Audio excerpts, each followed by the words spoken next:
10,000 years ago, the glaciers receded, revealing the harsh land of Scandinavia. The first hunters and fishermen appeared here. Their campfires flickered by the fjords. Their boats glided across the cold rivers. These people belonged to haplogroup I2 on the male line and U5 on the female. Their skin was darker than that of their descendants, but they were the first to learn how to survive in the endless winter. Bows, nets, animal bones. Everything became weapons and food. They did not know iron, but they knew cold and hunger. Their lines have persisted in the genomes of present-day Scandinavians, barely noticeable, like shadows of the past. Scientists claim that without these early settlers, the future Vikings would not have taken shape. But did they know back then that they were laying the foundation for a people who would turn the history of Europe upside down? And if the origins lead back to the darkness of the Mesolithic, then who, in reality, were the children of the North? Around 4,300 years BCE, new people arrived in the harsh North. They brought with them grain, sheep, and goats, the ability to weave and to mold clay on a potter's wheel. These were Anatolian farmers, marked by haplogroup G2A on the male line and T2 on the female. Along with them came a change in appearance. Skin lightened, and the body became better at absorbing rare sun rays. The new settlers built homes with hearths, where smoke escaped through cracks in the roof, and taught the northerners how to store their harvest for the winter. Their way of life changed the previous order. Now survival depended not only on hunting, but also on land. The bones of the found women show signs of hard labor, as well as decorations made of copper, unknown to the old hunters. Thus began a new stage in ethnogenesis, the mixing of newcomers and ancient inhabitants. But can you imagine that in the DNA of the Vikings lies a memory not only of war and sea, but also of the first farmers who came from the south? Around 2,800 years BCE, new tribes burst into the northern lands. Their path lay from the Pontic-Caspian steppe, where burial mounds were born and chariots thundered. They brought a different appearance, a different spirit. Tall and stocky, they lived on meat and milk, wielding bronze weapons. Their male lines are haplogroups R1A and part of R1B, while the female lines are U4 and U5. Archaeologists find long daggers, new burial customs, and horses unknown to the northern hunters. Their blood carried blue eyes and light hair, features that would later become the trademark of the Vikings. The old clans dissolved in their flow. The mixing was swift, like fire in a dry forest. With each generation, Scandinavia changed its face. But can we acknowledge that the origins of the warlike people who conquered the seas are hidden in the steppes, where the wind roared over endless plains? By the middle of the second millennium BCE, Scandinavia entered the Bronze Age. Trade routes stretched from the Baltic to the Mediterranean. Amber was traded for copper, and new ideas arrived from distant lands. In the burial mounds, they find bronze blades, bracelets, and spiral ornaments that previous generations knew nothing of. People increasingly resembled the modern Scandinavian, light skin, hair, and blue eyes. But behind this appearance lay a blend of cultures, from the hunters of the Ice Age to the steppe nomads. Echoes of haplogroups I2 and G2A still resonated in their genome, but now they intertwined with lines R1A. The blood carried memories of three eras: Mesolithic, Neolithic, and steppe. The Bronze Age was a time of wealth and change. The Vikings had not yet been born, but their face was already emerging in the mirror of ancient skulls. But can you believe that it was during this time, amid bonfires and gift exchanges, that the code for the future Sea Raiders was being formed? Iron entered the life of Scandinavia around the first millennium BCE. New blades glittered in the hands of warriors, villages grew on hills, and clans strengthened. Food became richer: fish, meat, dairy products. Bones show that the average man reached 172 centimeters, and women 159. For their time, this was a height that commanded respect. Scholars link it to the genes of haplogroup I1, which are increasingly found in discoveries. This line became established in Scandinavia, giving rise to the future clans of Vikings. But legends embellished the picture. Frankish chronicles describe them as giants shining with swords. Is it true? Or was the image created by fear? And if everything we know about the great power of the Vikings is distorted by time, do you want to know who truly stood behind their warrior might? Centuries passed, and alongside iron, the memory of gods grew stronger. Male names sounded like spells. Thorstein, Ragnar, Eirik. Each name linked a person to a heavenly patron. But behind this poetry lay the harsh science of genes. The I-1 line increasingly pushed aside others, forming the core of the northern clans. Archaeologists find swords with runic inscriptions in the mounds, stones with carved signs indicating clan authority. Women wore necklaces of glass beads brought from the south and passed maternal lines K and H to their children. Everything was built around family. A son was a continuation of his father, a daughter a keeper of the hearth. But can we acknowledge that the cult of the gods merely masked the quiet work of DNA? What if genetics itself was already creating the children of Odin? Do you want to know who among them was the true descendant of the gods, and who merely bore the name? In longhouses by the fire, women sat equal in strength to men. While their husbands went on campaigns, they managed the household, tended the land, and cared for the children. Sagas tell of warrior women who took up arms. Archaeologists have found burials with weapons, and DNA showed these were women. Their lines feature haplogroup J1, rare for Scandinavia, having come from the south. These findings break the usual image. A woman not only wove and cooked, but also led a squad into battle, could become a jarl, could defend the village. The images of Valkyries may not have been born in myths, but in reality. Where runes are carved in stone, her footprint could have stood. But are we ready to accept that the history of the Vikings is not only about men with axes? What happens if we open our eyes and see the true face of northern women? In the burial mounds of Uppland, archaeologists found dozens of bodies. Genetic analysis was shocking.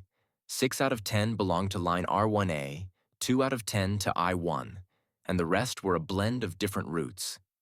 This is no coincidence, but a pattern. The blood of the steppes mixed with the northern soil, creating a new nation. Amulets, weapons, and silver from the east were found in the ruins. Scientists were in shock. The familiar image of pure Scandinavians crumbled. Among the bones of the Vikings were the bones of foreigners, yet buried according to their rites. Stone mounds hide not only warriors, but also a secret. What if the truth lies elsewhere? What if the Vikings themselves were a mixture of worlds, not an isolated people? Do you want to know what other bloodlines they concealed within themselves? In the mid-9th century, sails appeared on the horizon of Europe, stretching like a chain along the river. Lisbon, Rouen, Seville, cities burned in flames. But for the Viking, the ship was not just a means. It was a road. The seas connected them faster than the land. Skeletons from Ireland and England carried lines R1b and I1, mixed with local Celtic genes. In the Chronicles, monks prayed, "Save us, Lord, from the fury of the Northerners." But excavations show many buried as Vikings were not Scandinavians at all. Their blood was Celtic, Slavic, Southern European. They adopted the tradition but were not born into it. What if one became a Viking rather than being born one? Do you want to know who else hid under their helmets and shields? The city of Jorvik, which we know as York, became the heart of northern rule in England. Here, furs, silver, and slaves were traded. The streets echoed with a mixture of languages: Scandinavian, Celtic, Anglo-Saxon. Genetics confirms. In local burial sites, the male lines R1b and I1 intertwined with British ones. Sometimes in one lineage, a son carried Celtic blood, while a grandson carried Viking blood. Stones preserved runes, but houses also held Christian crosses. The merging of worlds happened rapidly, leaving behind a new people. Where did the Viking end and the Anglo-Saxon begin? Who could draw the line? What if everything we call the Viking Age was in fact the birth of a new Europe? Do you want to know whom their blood led to even more distant lands? In the east, beyond dense forests and wide rivers, the Vikings were called Varangians. Their ships climbed the Dnieper and the Volga, leaving smoke and markets behind. Novgorod, Kiev. Here they became princes and retainers. The DNA of ancient burials shows. Among them predominated lines R1A and I1, but Slavic markers were also found nearby. Not all who called themselves Varangians came from the cold north. Some were born by the shores of these very rivers. Chronicles speak of the call for outsiders, but archaeology whispers otherwise. It was a union, not a conquest. Foreign blood became its own. A foreign name became an honor. But can we acknowledge that Rus grew not from a pure Scandinavian root, but from the intertwining of rivers and peoples? Do you want to know what the runes carved in Byzantium by the hand of a northern warrior hide? Constantinople, Great Sophia. On the marble slabs, scratches of runes. Halfdan was here? A Viking left his mark in the heart of the empire. His line is I1, ancient North. But next to it, in graves found by archaeologists, other codes appear. J2, which came from the south. Trade and service in the Varangian Guard wove foreign blood into their ranks. Near the runes, Greek amulets, Arab coins, and Byzantine icons are found. The mixing of worlds was reflected in DNA. Northern lines coexisted with eastern and southern ones. And here's the question. Is a Viking one who wields a sword and writes runes if foreign blood runs in his veins? What if the very idea of a Viking was broader than northern origins? Do you want to know the lands their thirst for new worlds led them to? The year 985. Eric the Red leads people to the icy shores of Greenland. Later, even further to Vinland, where forests and vineyards conceal new worlds. But archaeology revealed something strange. Among the remains found are lines Q, the very ones that lead to Siberian and American tribes that once crossed the Bering Strait. This means that the Vikings encountered descendants of the oldest human migration. Their bones lie nearby in the earth. Northern warriors and children from distant Asia. Sagas speak of Skraelings, savages with whom they fought and exchanged gifts. But can we acknowledge that the blood of these encounters intertwined with the legacy of the Vikings? What if we open our eyes and see that the Vikings became part of the history of both Americas? Do you want to know what secrets awaited them on the shores of the East? The year 921. Chronicler Ibn Fadlan describes the northerners who came to the Volga. Tall as palm trees, light-haired, with weapons always at hand. But the land holds another truth. In excavations near those same rivers, remains were found with a Middle Eastern line, E1B1B. Foreign blood among the Varangians? Yes. Trade routes stretched to Baghdad, and along with silver, silk, and slaves, people came. They joined the retinues, adopted customs, and were buried according to Scandinavian rites. Archaeology provides direct evidence. The Vikings were not only northern giants, but also carriers of eastern genes. But are we ready to accept that the Rus, as described by Arabs, were more complex than the legends? Do you want to know whom else the Scandinavian burial mounds concealed? Today's genetic maps reveal a cold truth. Among modern Scandinavians, about 40% of male lines belong to I1, 20% to R1A, and 15% to R1B. The rest is divided between G2A, J2, and E1B1B. This is not a single lineage, but a complex network. Archaeologists find burials where warriors of different lines rest side by side, yet with the same swords and runes on the stone. Scholars acknowledge the myth of the Vikings' single origin is crumbling. The blood of their descendants is scattered along many roads, like amber on the seashore.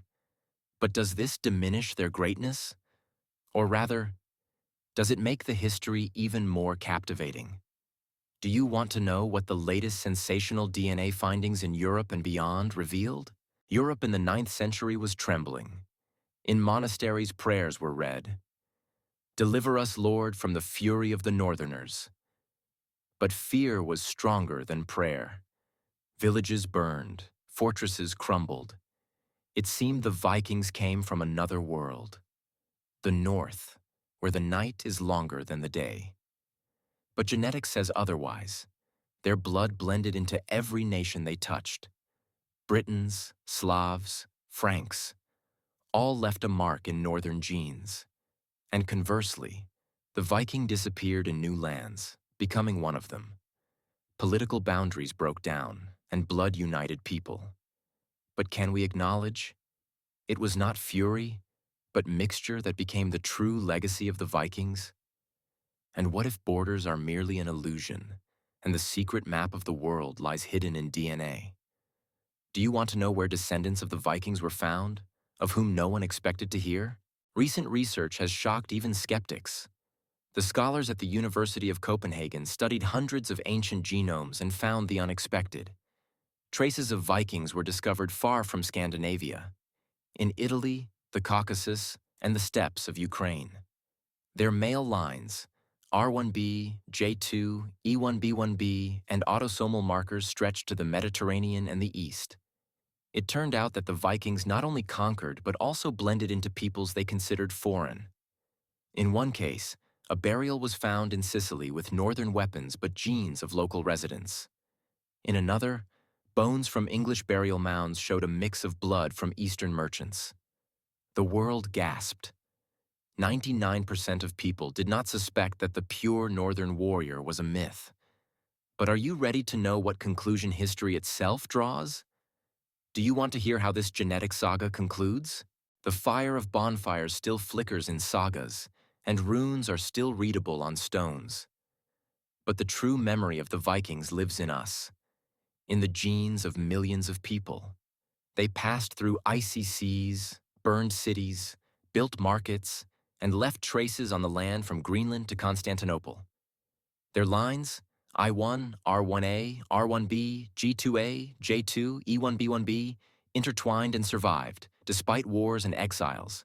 Their appearance changed, their empires vanished, but their blood flows today. This is not a legend, but science. The Vikings have become not a myth, but a part of world history. And if we seek in them a reflection, we find ourselves. But are we ready to acknowledge that within each of us, a shadow of a Viking may be hidden?